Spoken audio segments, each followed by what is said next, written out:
After graduating without landing a job, I returned home to take over our family's 30-acre watermelon farm. Late one night, someone knocked on my door. Do I resemble human or spirit? I smirked. You look like reliable help who'll guard these melons day and night. Later, he ended up grumbling nonstop while patrolling fields and chasing off hedgehogs. Chapter 1. I kept a pet snake as a child. Conventional wisdom says snakes lack affection and don't recognize owners. Mine proved different. He guarded watermelons. Our family's 30-acre melon fields became my playground since toddler years. Dad first carried me through vines, later building me my own southern watchtower while he guarded northern plots. Plump melons hid beneath broad leaves across endless green expanse. Summer nights found Dad endlessly pacing fields while I played near shed. What entertainment existed between serpentine shadows and scurrying field mice? Snakes hunted rodents. Mice nibbled melons. And my bedside hosted a clutch of snake eggs. 4 eggs appeared mysteriously. The first hatchling emerged drowsy, licking my palm when I poked it. Though I never considered him my son, he imprinted me as his parent. He drank from my cupped hands, ate my offerings, nestled contentedly in my pockets. During market days, I'd play with the serpent coiled around my wrist at the dusty melon stall, adults too busy to notice my reptile companion. He'd sleep curled in my palm, scales shimmering under my childish fingers. If I squeezed too hard, he'd retreat into my sleeve. Nights meant sleeping with a living plush toy. Childhood envy transformed into adult nostalgia. Life's irony: children crave adulthood. Adults yearn for childhood simplicity. I found him at 6. Initially undetected, his growth soon betrayed his presence. When Dad discovered my snake had eaten his chick, leaving half the carcass in the bedding, shock froze him mid-rage. The blanket dropped, the broom raised, and the chase ensued. Damn brat! Reptile snuggling chick killer. Thus began our open secret. I'm Anna Smith, and my snake is Lucas Brown. Summer nights saw the trio patrolling the melon fields: Dad, me, and Lucas slithering through the moonlit vines. The cold-blooded creature sought my body heat, becoming a living ice pack during the sweltering nights before electric fans. Sometimes I'd drape him across my forehead for a cool sleep. At 12, the separation of boarding school came. Dad pried Lucas from my wrist, smacking the serpentine head when he resisted. My tearful pleas earned an ear twist. This damn snake means more than your old man? Raised him myself. Who raised you? The final bargain was struck: feed him well or he'll sulk. Study hard or I'll make snake stew. A straight-A report card in the first semester earned Lucas a reunion. The 7-year-old serpent now stretched full length around my waist under my winter sweater, his head nuzzling my collar. Our chickens had a coop, ducks a pond, fish an aquarium. Lucas needed no enclosure, his home was me. Thinking about it, my little Lucas really had it rough. Poor thing. I even started feeling bad for him. That day I asked Dad if we could get a chick to feed Lucas. And he smacked me again. He doesn't have a bed? Because he only sleeps in your blankets. You brat. Keep eyeing my chickens and you'll be sharing the doghouse with that damn snake. The doghouse was too cramped anyway, my bed was way cozier. In the end, Lucas stayed curled up with me every night. I'd raised Lucas for years. We slept tangled together, woke up clinging to each other. When I brushed my teeth, he'd slither over to rinse beside me. At lunch, he'd nibble chicken right off my plate. I could take Lucas outside, he never wandered, but crowded places were off limits. Every school morning, he'd dart into my backpack the second I opened it. Useless. Dad always plucked him out at the school gates and hauled him home. Eventually Lucas learned the drill. When I left for class, he'd burrow into my blankets. The moment I returned, he'd coil around my neck like a scaly scarf. Sometimes Dad took him to check the watermelon fields. Watermelons are fickle. Good years meant plump, sweet melons. Our 200-acre farm usually cleared $80K to $150K after costs. But during my high school years, drought choked everything. Rivers dried up. Wells ran empty. Reservoirs turned to dust. 3 straight years. Our crops failed. Lost $200K on seedlings and labor alone. The summer before junior year, I found Dad chain-smoking by the dead fields. He rarely touched cigarettes. But that day he burned through 2 packs. When the last box crumpled empty, he cursed, stood abruptly, and dusted off his pants. Dinner time. That afternoon, sunlight pressed like a weight. Even Lucas lay limp on the floor, barely twitching when the puppy mock-bit him. He retaliated half-heartedly before slithering into my lap. Later, a snake trader offered $28K for Lucas. Dad shoved him out mid-sentence. Scram! He slammed the door. Temper frayed. Go study. By summer's end, we'd sold all livestock except Lucas. He's yours, Dad said, avoiding my eyes. When senior year started, I boarded at school. Each monthly visit home felt off. Finally I realized, Dad, where've you been? The table's coated in dust. He froze. My father couldn't lie to save his life. Since when do you boss me around? Hit the books. Cicadas sang through those nights. Tree frogs croaked. Strange birds called. Lucas quailed in my arms as the fan whirred. During one drowsy chat, Dad suddenly disappeared inside. He returned with a bank card. I'd learn later he'd secretly worked factory shifts all year. Terrified my college fund had evaporated. 15 grand, he said. I protested. For years out there, he insisted. Raise sons tough, daughters pampered. Tears welled up until I saw him using Lucas as a back scratcher. Give him back, I wailed. You're making him stink. The summer I turned 18, she came. My mother, gone since grad school when I was 3. Dad never spoke of her. Then one afternoon, the knock came. I opened the door to a stranger's stunned face. Are you, Anna? My dad wasn't home. Sitting face to face with Emma felt unbearably awkward. I stood to pour her water when a shriek pierced the air. Snake. Turning, I found Lucas curiously coiled near Emma's feet. The little serpent probably noticed their resemblance. I scooped him up, depositing him in my bedroom before locking the door. Emma stared at me, trembling. You keep snakes? Lucas is harmless. I set the water glass down. She gulped audibly before sipping. Our strained silence stretched until Dad's return finally let me escape to my room. Collapsing onto bed, I grinned when Lucas slithered from the covers to nuzzle my cheek. Sweetheart, I murmured, stroking his smooth scales. How will I survive college without you? His tail tip twined around my fingers like living stress putty, my personal anxiety relief since middle school. Lately though, Lucas had become skittish. Today marked his first voluntary contact in months. Good boy, I praised as he looped around my wrist. He froze momentarily before I drifted into sleep, cradling my scaled companion. College life meant renting off campus to accommodate Lucas. Between morning lectures, certification exams, English proficiency, teaching credentials, CPA prep, and nighttime video editing gigs, my schedule overflowed. Sunlight streamed through my apartment windows during spring study sessions.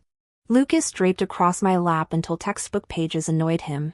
His tail would bat my notes away, fangs playfully grazing my fingertips. PMSING? I joked after one particularly sharp nip. The indignant hiss made me chuckle until realizing his recent irritability coincided with mating season. 8 days of self-imposed bedroom exile later, he reappeared in my sheets at midnight. Truce? I yawned as he nuzzled my neck. Sleep tight. Drama queen. Avoiding dorms and clubs left me socially isolated. Yet as summer waned, someone unexpected breached my carefully constructed solitude. The new student introduced himself as Ryan Davis. Senior. I've had a huge crush on you since middle school. Every time I moved up a grade, you'd already graduated. Now I finally get to meet you," he said with disarming enthusiasm.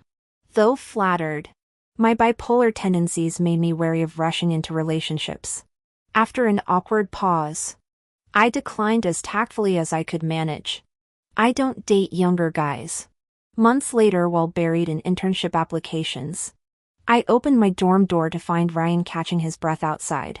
"Professor Thompson asked me to deliver these research materials," he explained, eyes darting nervously around my room. His forced smile evaporated when Luke poked his triangular head over my shoulder. The color drained from Ryan's face before he fainted clean away. After that mortifying encounter, Ryan started taking wide detours whenever we crossed paths on campus. By graduation season, Luke had grown long enough to coil around my waist while perching his sleek head on my shoulder like an obsidian brooch.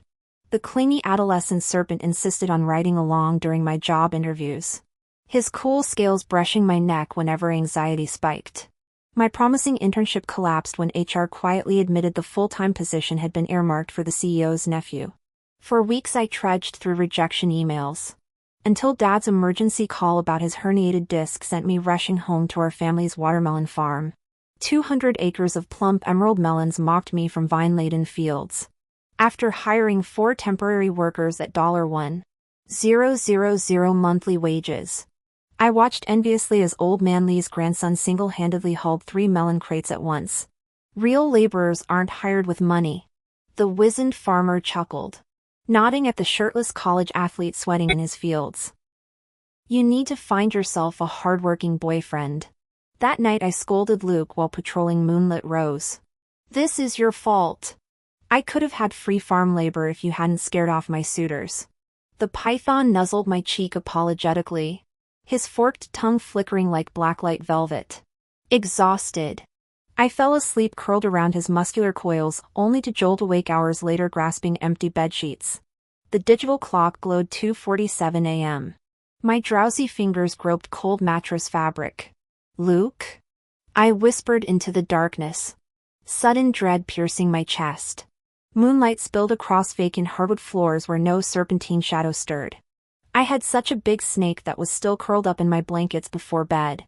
My snake went missing for a week. Lucas had wandered off before. Sometimes he'd hunt for food for 2 or 3 days when hungry before returning, perfectly normal. But this time felt different. Yet how do you search for a missing snake in the village? I kept picking melons, selling them, counting money daily, until that night when someone knocked. Opening the door, I saw a young man, strikingly beautiful with sharp phoenix eyes. A high nose bridge, features both aloof and delicate. His lowered lashes made him look pitiful, his white t-shirt filthy like roadside salvage. When he lifted his gaze, the faint redness at his eyelids made my breath catch. After long hesitation, he whispered, "Do I seem human, or something else?" I chuckled. "You look like a reliable farmhand who'll help me guard melons every night." He froze, glancing between me and the 200-acre melon field behind us. Confusion melted into quiet resignation when I mentioned needing a boyfriend to help harvest. That night, he started working under the moon. 16 years of raising Lucas proved effort bears fruit. As a hatchling, he chased field mice. Grown up, he harvested melons. While he toiled nights, I slept. During daytime sales, he'd curl asleep in my arms. Sometimes I'd idly squeeze his serpent form awake, watching him blink teary-eyed. Tired, so tired, stay awake anyway. The aggrieved snake would nip my wrist, then nuzzle the same spot apologetically before dozing off. Late August saw the final melon trucks depart. Exhausted, I collapsed into bed after locking up. The night was warm enough without AC. Lucas' human form cool against me. At dusk, my father returned. The door creaked open. "Anna, dinner's ready." He stared, the same shock as when he'd first discovered a snake in my childhood bedsheets. Meeting my groggy gaze, he exhaled flatly. "Come eat." Left alone. I sat paralyzed. How to explain cuddling a man in my room? Hunger eventually drove me to the kitchen. Lucas safely coiled in my pocket. He'd always feared Dad, who'd threatened snake soup throughout his youth. Dad eyed the serpent peeking from my collar. Thoughts? Not sure yet. Get him registered then. Registered? Lucas needs household registration? Times change. No papers make him illegal. During college, our farm prospered. Early autumn. Dad wanted to buy me a city apartment, old but central, across from police headquarters. Our nondescript city offered modest jobs. My post-tax salary settled at $2,800 monthly with $430 housing fund. No rent meant I could save while Mom, now a municipal clerk since her grad school days, tried compensating through the down payment. She'd remarried some department head. But I didn't care. The snake in my pocket mattered more than family dramas. But my dad refused. And I only found out about this after buying the apartment. I didn't pry into their older generation's affairs. The day after I moved in, Emma showed up with groceries. She started visiting frequently after that, sometimes to cook, sometimes to drop off things, sometimes hiring cleaners. But she'd always frown upon seeing Lucas. Emma disapproved of my pet snake. When she suggested I see a therapist about my introverted personality, I didn't explain how Lucas had been my childhood companion during those lonely summers guarding melon fields. The following weekend, she arranged coffee with Dan, the golden boy son of her government official friends. The morning after that awkward meetup, I returned home to find workers swarming my apartment. My blood turned to ice when a cabinet installer casually mentioned, "Oh, that huge snake? Your mom had it removed. Tried escaping but got all cut up by thorns." I called Emma repeatedly, hands shaking. When Dad rushed over, we spent hours tracking down the exotic animal dealer. We found Lucas at midnight in a bloodied cage, sedated from struggling. The village shaman later examined his wounds with narrowed eyes, handing me medicinal herbs while Dad kept repeating he's no ordinary snake through my tears. Throughout the ordeal, Dan's polite coffee chat about his $500K tax salary kept flashing in my mind. The perfect suitor contrasted against my decade-long bond with this wounded creature now curled limply in my lap. This is for internal use, and this is for external application. I stared at the unlabeled paper packet and small bottle, unable to resist asking, "What kind of medicine is this?" The herbalist paused before answering. "Ibuprofen powder and iodine solution." Seeing my confused expression, he chuckled. "Young lady, you should trust science. Your snake looks worse than it actually is, just superficial wounds. These are mostly to ease your mind. Don't worry. It'll heal naturally in a couple days." When Lucas woke up, he startled upon seeing me. His cool fingertips brushed away the tear at my temple. "Why are you crying? Does it hurt?" "Not really. I'm fine. Don't worry, I might be young, but my constitution's sturdier than humans." His smile softened as he added, "Don't be afraid, Anna. I'm not going anywhere." After Lucas improved, my mother visited again. I met her downstairs instead of inviting her up. Her practiced smile appeared as usual. "Honey, I wanted to apologize about last time. How's it going with Daniel? I have a boyfriend now." Her smile froze. After an awkward silence, she managed, "Why didn't you mention this sooner? I'd love to meet him."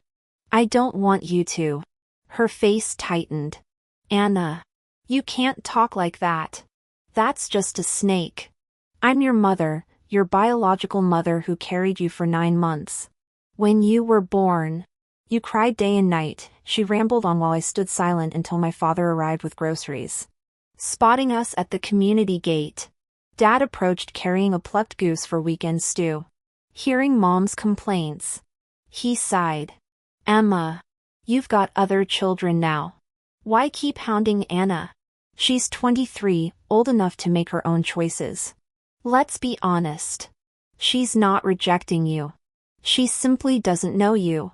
She's closer to our neighbors than her own mother. His voice hardened. You weren't there for her first 18 years. She raised herself, studied, worked, grew up alone. What right do we have to interfere now? If you think she owes you for 3 years of parenting, name your price. Let's settle this so you'll stop bothering her. Mom paled. That's not what I meant. I'm the one who failed her, doesn't matter anymore. Go home, Emma. I don't even meddle. And I'm her actual parent. After she left, Dad handed me Lucas' newly arrived ID card, Lucas Brown.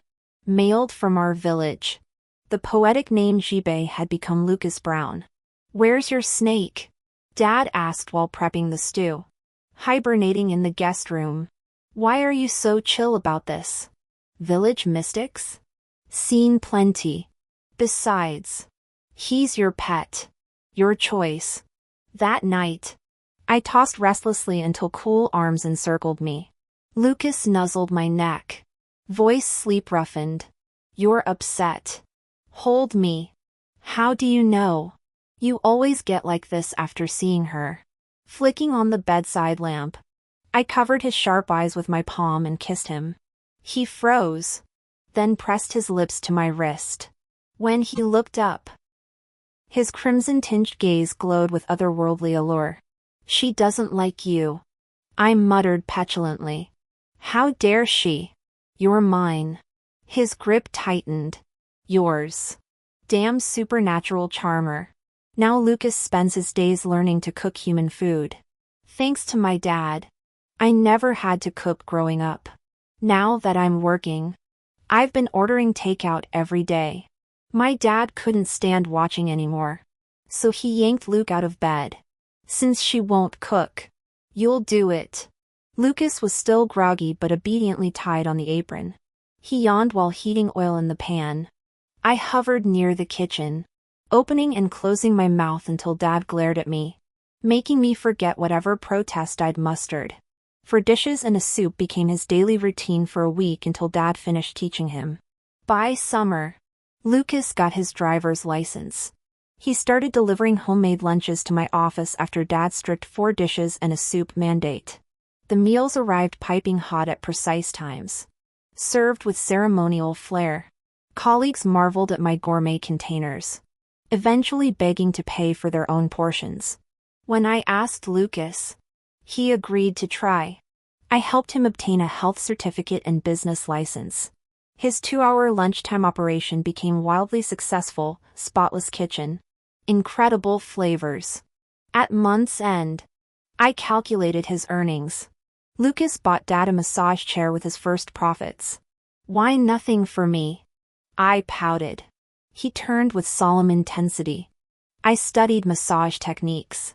I'll do it better than any machine. I buried my flushed face in my hands, laughter bubbling through my fingers. Nothing beats a husband you've personally groomed. Winter came, and Lucas closed shop to hibernate. Only after we installed heated floors did his seasonal drowsiness improve. When I called Dad about holiday plans, he casually mentioned fishing in Hainan with friends. What friends? Girlfriend. Obviously. He told us not to visit. Outside, the city became a snowball war zone. Lucas waddled downstairs swaddled in a pink scarf and cocoa-colored parka, only his eyelashes visible. Cold? He shook his head, clasping my hand with toasty palms. You pasted enough heat packs to roast me alive. Snowflakes clung to his lashes as he pouted adorably. Before New Year's, I took Lucas shopping with his earnings stored in my account. Swiping that card made me feel like Rockefeller's heiress. I nearly told salespeople to bring out your finest attire before chuckling at my own theatrics. For outfits costing nearly $1,000 later, Lucas turned the boutique into his runway. Sales staff raved about his physique. Then I splurged $2,600 on his custom-tailored suit. When my turn came, Lucas proudly presented the store's priciest item and $18,000 ivory gown. Who suggested this? I blinked. The clerk. You said get the most expensive. It's a wedding dress. His head tilted. Can't we buy it? We can. Snow kept falling as the city played. Two figures walking hand in hand through the winter wonderland. One bundle of fabric occasionally tripping over his own puffy sleeves.